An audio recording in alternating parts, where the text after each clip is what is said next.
I'll tell it the way it happened to me and my kid, not like a speech, not like a sob story, just a Tuesday where a star cookie and a pair of banana yellow gloves cracked open a life I thought was sealed shut. Chicago Lakeshore Drive. That glass tower where even the lobby smells expensive. I clean those places for a living. Head down, earbuds out, because in buildings like that you learn to become wallpaper. If you want to keep the job, you know what I mean? They call the penthouse owner, the Glacier real name, Grant Mercer Tech King, with a calendar that could scare you just by looking at it. I wasn't supposed to meet him. I only got the shift because daycare lost funding again, and the only way to work was to bring my 4-year-old Lily with her ridiculous yellow dish gloves I bought for $1 so she could help. Second day on site. I'm polishing a marble toe kick with a toothbrush because rich dust hides in rich corners, and Lily's whispering to her stuffed giraffe about being quiet like a mouse. Then the air changes like the room sits up straighter, and that voice lands behind me low, and even the sound of people who never ask twice. Ms. Perez. I stand already apologizing, and there he is in the kitchen doorway, suit-pressed eyes like a locked door. Lily is halfway between us, glove on cookie in hand, no fear at all. Do you want a bite of my star cookie? It's the good kind that crunches. Watching a billionaire and a 4-year-old try to read each other is its own kind of comedy. He doesn't smile, not exactly, but something loosens, he crouches, the glacier lowering to ground weather, and says, "Thank you," takes a bite like it matters, and for a second, the room remembers it's just a kitchen. Lily looks him over, head tilted. Do you live up here all alone? Aren't you scared of ghosts? He lets out a surprised half laugh. I think the ghosts are scared of me. You don't look scary, she says, brutal honesty of small children. You look tired. He glances at me, then says the line that changes everything without raising his voice. Your daughter is welcome here. That's how it starts, not with violins, but with a cookie and a man remembering how to bend his knees. After that, he begins to appear at quiet times. At 10:15, when Lily takes her snack near the window that makes the lake look like hammered silver, suddenly he needs water. At 1:40, when she lines up crayons just so he needs nothing except to ask a question and stay for the answer. Good morning, Mr. Big House, Lily calls him, because I told her we don't say a client's real name out loud. Good morning, Ms. Yellow Gloves, he answers straight-faced. Outside those sweet moments, real life keeps its edge. The building manager, Mr. Rutledge, with the perfect side part, and the kind of smile that feels like a rule, corners me in the service corridor. We're accommodating you, Ms. Perez, he says, like he's letting a stray cat inside during a storm. Try not to make that a habit. I give him the nod. You learn when bills know their own names, but inside a small hard thing wakes up and takes notes. It's my birthday that weekend, nothing fancy, maybe cupcakes if the shift is kind, but Lily tells everyone, and apparently he hears everything. Friday, he shows up in the staff entrance, which I didn't even know he knew existed. Lily said, tomorrow is your birthday, he says, tone composed, eyes different. I have a lake house in Door County that sits empty most weekends. If you'd like to use it, my driver can take you.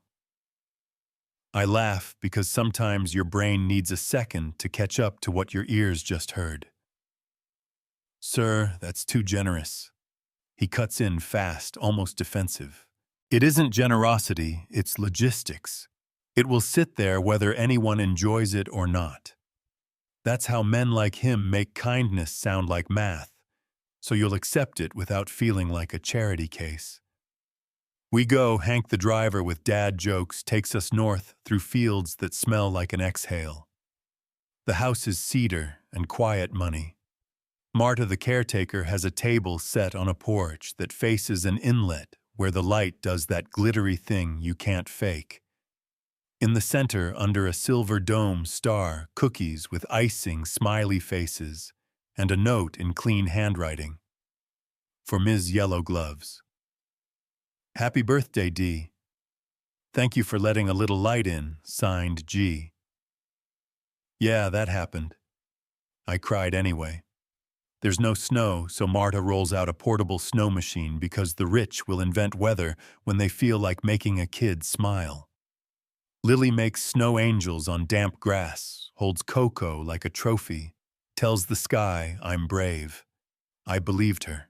Coming back feels like waking up from a dream where you found a spare key to your life, and now your old locks look flimsy and mean. Monday he's in Ellen, the house manager says, and I brace for whatever string is attached, but on the terrace with the city laid out like a movie. He doesn't talk about cookies. He asks about Lily's daycare, the TV hours, the boredom that settles in kids like dust. Then he says, careful, as if speaking near glass. There's a school in Lincoln Park, Hawthorne Academy. If you would allow it, I'd like to fund a full scholarship. My mouth goes dry. Sir, that's too much. It isn't, he says, and for the first time I see something tremble under all that armor. She is exceptional. The question leaves me before I can stop it. Why us? He looks past me to the lake or the past, and says the thing he's never said out loud, voice steady, eyes not. I had a daughter. Or I would have. My wife was 8 months along Winter Road. Wrong hour, I built a company, so the ache had a place to sit. I don't want to replace anyone. I want to make a difference where I failed. There it is, the twist we don't orchestrate. It shows up quiet and awful and true. We do the open house at Hawthorne. I borrow a blazer and leave the tag on just in case the lobby smells like lemon and legacy. A mom in pearls clocks Lily's yellow gloves peeking from the backpack and says, not whispering. Financial aid, families check in down the hall. We're checking in for the future, I say without moving. That line is everywhere. She blinks like nobody's told her no in a calendar year. What do you do? She asks, meaning what are you allowed to be? I remove what other people leave behind, I tell her, and sometimes I add what's missing.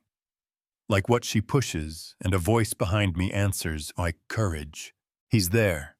No entourage, no PR handler, just the glacier with his coat unbuttoned, and the pearl lady takes one polite step back like a tide retreating.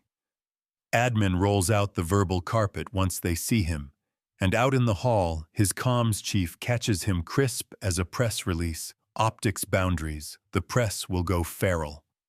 He looks at Lily holding a construction paper leaf and asks me, not her, not his board, do you want to proceed? Nobody talks to people like me that way. Yes, I say, voice steadier than my hands, we proceed. Lily's first day is drizzle and nerves. Hank pulls up. But I don't expect Grant inside the car, tie a little loose eyes, bright in a softer way. Mind if I ride along? He asks. Only if you carry the backpack, Lily says, handing him the strap like a contract. At the gate, the head of school greets us like donors. Lily freezes at the big oak, runs back, wraps his waist and whispers, "Thank you for tree school." He freezes too, like a heartbeat finding itself, and nods without words. Back on the terrace later, rain stitching the skyline. He does something I didn't think men like him remembered how to do. He speaks plain. Danielle before you, and Lily. I existed with you, I live, I care for you, and for her not as a benefactor, as a man, I know. There are lines, employment power, the way it looks. I'm willing to draw them with you in the light. I tell the truth because my kid needs a mother who can say a sentence out loud, I love you, Grant. I tried not to, but I do. The kiss feels like finding the right key in a messy drawer. Then we step back and do the decent hard things. I resign the account, take a steadier hospital job where the floors fight back, but the check's clear. He moves the scholarship into a third-party foundation, so our names aren't on a line item. A gossip site runs a photo anyway. Glacier melting for the maid. Comments do what comments do. Some tell me get the bag. Some say I am the bag. Some call it rescue. Some call it predatory. We keep going. Sunday, free museums. Tuesday, cheap pancakes on Ashland, because breakfast at night is a love language. Lily keeps the gloves on her nightstand like a trophy. I wore them when I was brave, she says, and I whisper back, brave isn't loud, brave is steady. In April, under those fat new leaves at Hawthorne, he sets out a crooked picnic and kneels, asks Lily first, "Can I ask your mom a big question, please, and all?" Then turns to me, voice soft, eyes, "Sure. Please marry me, not to save anyone, to build something with you, to be Lily's safe place if she'll have me to show up for the boring grocery runs and the dentist and the science project volcano that won't erupt." I say yes like I'd been saving that word in a jar for the right day. Lily shouts family pile, and we tangle into a hug with too many elbows. We get married small by the lake, string lights, sandwiches. Ellen cries, 2 full episodes worth. Hank toasts us with a joke about driving through a blizzard of our own making, and finishes with, "May your courage stay louder than your critics." That's the win for me, not the ring, not the headline, not even the framed acceptance letter in a cheap plastic frame. It's a life where my kid FaceTimes her stepdad from the kitchen when the volcano won't blow, and he leaves a meeting to talk baking soda. It's walking past Mr. Rutledge in another lobby and smiling wider because I don't need his permission to enter any room anymore. Now here's the part people argue about. Power was in the room from day one. We put up guardrails. We changed jobs. We separated the money, calling shots from the love calling. Our names, some of you will say it's still not enough. Some will say it should have never started. Some will say this is exactly what the world needs. The rich remembering how to be human, the rest of us refusing to shrink when offered a bigger life. I don't have a verdict. I have a nightstand with yellow gloves folded like a flag, and a kitchen drawer with heart cookie cutters because stars are for Tuesdays now. So tell me, was I right to say yes to a scholarship from my boss?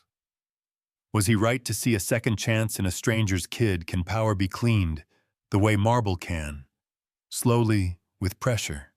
If you're stubborn and pay attention to corners, drop your take in the comments, argue it out, or tell me the small thing that changed everything for you. And if this felt real, hit subscribe so we can keep having conversations that sound like actual life.